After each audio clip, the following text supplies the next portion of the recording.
The fluorescent lights buzzed faintly in the restroom of Sterling Financial Tower, as 34-year-old Marcus Sterling hurried through what he assumed was the men's room door. His mind was consumed by thoughts of the critical board meeting he was already late for. As the CEO of Sterling Enterprises, Marcus moved through the building with the kind of determined confidence that came from owning every floor. Just moments before, he had been on a call with London investors, discussing a merger that could potentially double the company's worth, when he slipped into what he thought was his regular restroom on the 42nd floor. Only when he lifted his eyes from his phone did he recognize his mistake. Sitting on the small bench by the sinks was a woman in her early 30s, dressed in a neat mauve blouse and a black skirt. What froze Marcus in place wasn't only his embarrassing blunder, but the scene in front of him. The woman, whose badge read Sarah Chen, Accounting Department, was quietly counting a small bundle of wrinkled bills, tears streaming silently down her face. "Oh, my apologies," Marcus blurted, his cheeks flushing. "I walked into the wrong restroom. I'll step out right away." Sarah looked up quickly, dabbing at her tears and struggling to regain her composure. "Mr. Sterling, I didn't expect anyone to come in. I was just taking a moment to." Her voice faltered, humiliated that her boss had caught her in such a vulnerable state. Marcus had noticed Sarah around the office over the past 2 years, though, like most employees below the executive tier, she had remained almost invisible to him. He knew she worked in accounting, but beyond that, she was just another face among the many who kept the company running. Yet something about the desperate way she clutched those few bills, paired with the sorrow in her eyes, made Marcus pause instead of retreating. "Sarah, are you all right?"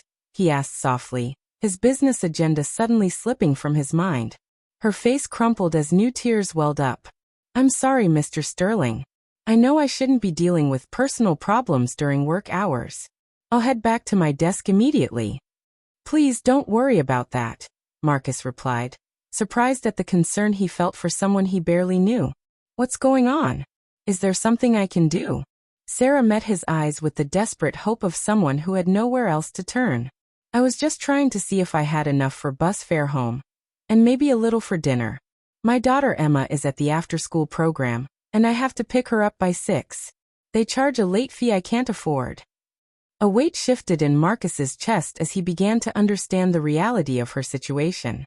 "Sarah, how much do you need for the bus and food?" Her answer was barely above a whisper. $8. I've got $6.37, but the bus is $2 each way, and Emma hasn't eaten since the free lunch at school." Marcus instinctively reached for his wallet, but Sarah quickly raised a hand. "Please, Mr. Sterling, I'm not asking for charity. I only needed a quiet spot to think, to figure out how to stretch what I have." "What happened? How did you end up here?" Marcus asked gently. Sarah drew in a shaky breath. "My daughter's been sick a lot this winter, so I've had to take unpaid days off to care for her. Then last week my car broke down, and fixing it took everything I had saved. I've been riding the bus since, but today I realized I miscalculated the little I had left." For the first time, Marcus really looked at Sarah. She was clearly intelligent and articulate. Despite her struggles, she carried herself with quiet dignity. Her clothes were neat and professional, though he could see they were carefully maintained rather than new. "Tell me about your daughter," Marcus said, lowering himself onto the bench across from her. Sarah's expression brightened despite the tears still clinging to her lashes. "Emma is 7. She's incredibly bright, and says she wants to be a veterinarian when she grows up. She loves animals, loves books, and never complains, no matter how hard things get." "She sounds like she has a remarkable mother," Marcus observed. Sarah dabbed her eyes with a tissue pulled from her purse. "I try, but some days I feel like I'm failing her. She deserves so much more than what I can give." Marcus sat quietly for a moment, absorbing the story of this employee whose struggles had never crossed his mind. "How long have you been with the company, Sarah?" 2 years, Mr. Sterling.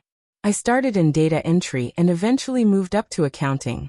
I really love my job, and I'm grateful for the chances I've had here." Marcus felt a sharp pang of awareness, realizing with unsettling clarity that he had never truly considered the financial reality of employees on the lower rungs of his company. He had always believed the wages he offered were fair. It was obvious that for someone like Sarah, trying to provide for herself and her child on an entry-level paycheck was barely manageable. Sarah, what I'm about to say isn't connected to our earlier discussion. Marcus began with measured care. I've been searching for someone to assist with certain projects that demand precision and confidentiality. Would you be interested in taking on more responsibilities, along with a substantial raise? Sarah looked at him, stunned. Mr. Sterling, I'd be grateful for the chance. I'm dedicated and eager to learn. Marcus rose from his seat, already considering not only how to meet Sarah's immediate challenges, but also the larger issue of employee well-being that her situation had revealed.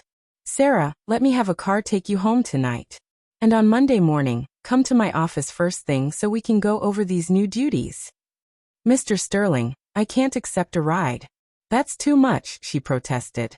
Marcus smiled, recognizing that Sarah's pride matched her strong work ethic. Think of it as a business expense, he said. I need you here on time Monday, and transportation worries shouldn't stand in the way. In the weeks that followed, Marcus promoted Sarah to his executive assistant, a role that paid more than double her old salary. Yet the true turning point wasn't just her promotion. It was how that restroom encounter had opened Marcus's eyes to the hidden struggles his employees faced. He launched a full review of pay across the company, set up an emergency relief fund for staff in crisis, and introduced childcare support for working parents. Sarah excelled in her new position. Her organizational talent and attention to detail impressed colleagues, but even more valuable was the insight she provided into how corporate decisions affected employees' daily lives, perspectives Marcus had never considered before. 6 months later, Marcus stood before his board of directors, presenting an ambitious plan to expand employee benefits and support initiatives. Ladies and gentlemen, he said, I've come to understand that our success as a company depends not only on profits but on the well-being of everyone who works here. One board member expressed concern over costs. Marcus countered with clear evidence: higher productivity, lower turnover, and greater employee satisfaction since the changes had been introduced. Sometimes, Marcus concluded, the most important business decisions are the ones that acknowledge the humanity of the people who make this company possible. After the meeting, Sarah handed him a report he'd requested. Mr. Sterling, thank you again for this opportunity. Emma and I are in such a better place now. Marcus smiled, remembering the woman he'd seen months earlier, counting crumpled bills in a restroom. Sarah, you've given me more than I've given you. You've shown me what real leadership means. What do you mean? She asked. Leadership isn't about the biggest office or the largest paycheck, Marcus replied. It's about seeing the value in every person and treating them with dignity and respect.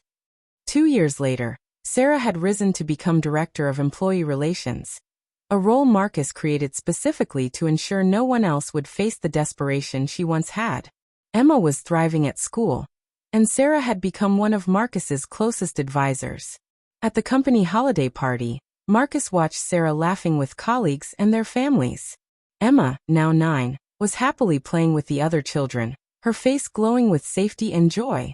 When Marcus's assistant approached with a scheduling question, he realized this assistant too had been promoted from within, a reflection of his new commitment to recognizing potential at every level. Later that night, Marcus turned to his wife.